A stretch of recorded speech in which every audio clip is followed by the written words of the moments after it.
جماعة استعدوا النهاردة جايين نفتح ملف خطير ومهم جدا. ملف بيلمس كل واحد فينا في حياته اليومية. سؤال قديم جدا، سؤال بيحيرنا كلنا، وبالذات في الزمن اللي احنا عايشين فيه ده. هو ايه الأهم بجد؟ هو الجوهر اللي من جوه ده، ولا المظهر اللي بيشوفه الناس من بره؟ مين اللي بيكسب في الآخر ومين اللي بيثبت نفسه؟ تعالوا مع بعض نفك الشفرة دي ونشوف ايه اللي بيحصل بجد في صراع الجوهر والمظهر.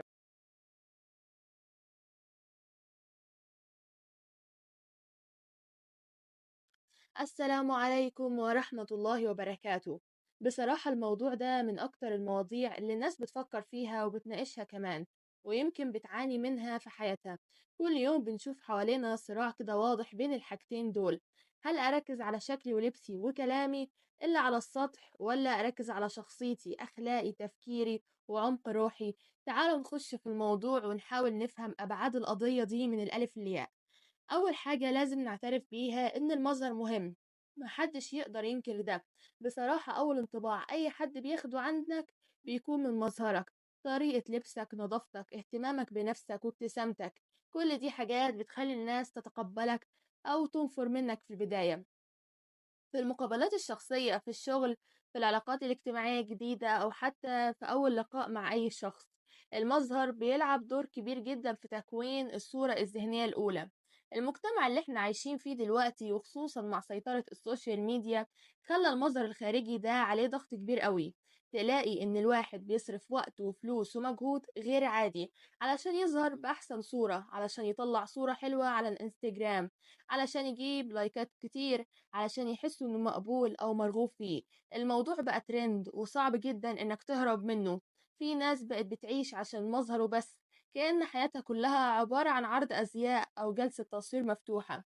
بس هنا بيجي السؤال الأهم: هل المظهر هو كل حاجة؟ وهل هو اللي بيستمر؟ بصراحة وأجاوبك عليه كمان لأ. المظهر ممكن يجذب العين في الأول، لكن اللي بيكسب القلوب وبيثبت الناس بجد هو الجوهر. الجوهر ده هو روحك، شخصيتك الحقيقية، أخلاقك، تربيتك، دينك، مبادئك، طريقة تفكيرك، ذكائك، طيبة قلبك، مدى صدقك، وفائك. دي الحاجات اللي بتخلي الناس تحبك بجد وتثق فيك وتفضل معاك مهما حصل. لما بتقعد تتكلم مع حد وتلاقي روحه حلوة، بيفهمك، بيحس بيك، كلامه ليه وزن، ساعتها بتنسى شكله عامل ايه، بتنسى إذا كان لابس غالي ولا لأ، أو شعره متسرح ازاي. كل ده بيروح قدام الجوهر الجميل وقدام القعدة الحلوة. كتير مننا بيشوف ناس مظهرها مثالي جدا، بس لما تتعامل معاهم تكتشف ان جوهرهم فارغ، او انهم منافقين، او بيتعاملوا وحش، او مفيش اي عمق في كلامهم. الناس دول ممكن يخدعوك شوية في الاول، لكن على المدى الطويل الناس بتعرف معادن بعضها. المظهر ممكن يكون غلاف حلو، بس لو الكتاب جواه فاضي محدش هيكمله. وعلى العكس، ممكن تلاقي حد شكله عادي جدا، او حتى لبسه مش على الموضة، بس لما تتقرب منه تكتشف انه كنز، شخصية ليها قيمة، بتضيف لحياتك كتير وبتخليك سعيد. طيب، في الزمن ده المظهر ليه بقى طاغي قوي؟ بصراحة في كذا سبب معين، وأولهم ولا تتصدر القائمة معانا واللي عملت الكارثة السوشيال ميديا. كل واحد بيحاول يعرض حياته في أحسن صورة ممكنة، وده بيخلق ضغط على الناس إنها لازم تكون مثالية في كل حاجة. وتاني حاجة الاستهلاك والمادية. احنا عايشين في عصر بيشجع الاستهلاك المبالغ فيه، والواحد بيحس بقيمته من اللي بيمتلكه أو شكله الخارجي. والسرعة، الناس ما بقتش تدي فرصة إنها تعرف جوهر بعضها، كل حاجة سريعة. فالانطباع الأول اللي بيعتمد على المظهر بقى هو الأهم. لكن الأكيد إن المظهر ده زي بوكيه الورد اللي بيتقدم في الأول، شكله حلو وريحته جذابة، بس بتدبل في الآخر. واللي بيفضل هو الأثر الطيب، واللي بيسيب الجوهر هو اللي بيثبت.